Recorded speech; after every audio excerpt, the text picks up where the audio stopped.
Despite being only 25 years old, Jozy Altidore can already look back on a packed career. The U.S. striker played his first FIFA tournament in 2005, when he took part in the Under-17 World Cup, before making his professional debut 1 year later with the New York Red Bulls at the young age of 16. It was a challenging time for me, but I don't think I have any regrets. I enjoyed it. You miss your high school dances and these type of things, although I did go to prom. I got to go to prom, but yeah, I mean, you're not a normal kid in that sense, obviously, but for me, football is always in my blood. It's something my family, we love, and we share a passion together, so it wasn't that big of a deal for me. I enjoyed every moment of it, and looking back, I wouldn't change a thing. Altidore continued his international breakthrough at the FIFA Under-20 World Cup in 2007, scoring 4 goals in 5 matches to lead the USA into the quarterfinals. This is an amazing competition, and you don't realize it at the time, but the young players need to know that this is gonna help start their career in ways that they can't imagine. You play against the stars of the future, and it was a great moment for me. We played against Uruguay, the team with a lot of players that now are leading world football. So it's a very good tournament, and one that I think is great to identify the new stars of football. After 2 seasons in New York, Altidore transferred to Villarreal FC in Spain, moving for around $10 million US, then the largest fee paid for any MLS player. But at the age of 18, particularly early on, it was not an easy time for the teenager.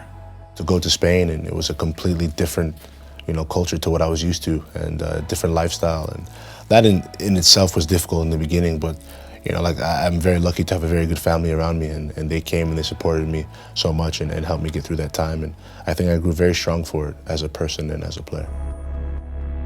At Villarreal, the forward didn't perform, and loans at Jerez and Hull City also didn't work out for the talented youngster. But on the U.S. national team, Altidore continued to show his strengths at any given moment. During the 2009 Confederations Cup in South Africa, he contributed 1 goal on the way to the final and confirmed his important role for the Stars and Stripes. Arguably, the best phase of his career so far came 1 year after the 2010 World Cup. In 2 seasons with AZ Alkmaar in the Netherlands, the goal-getter showed his full potential and struck 39 times in 67 matches.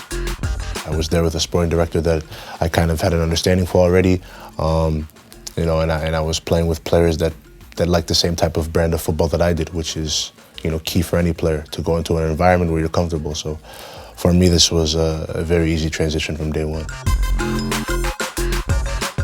But after a 2-year stint with Sunderland in the English Premier League and a disappointing 2014 FIFA World Cup in Brazil, where the injured Altidore only played 24 minutes, he's now back in MLS with Toronto FC.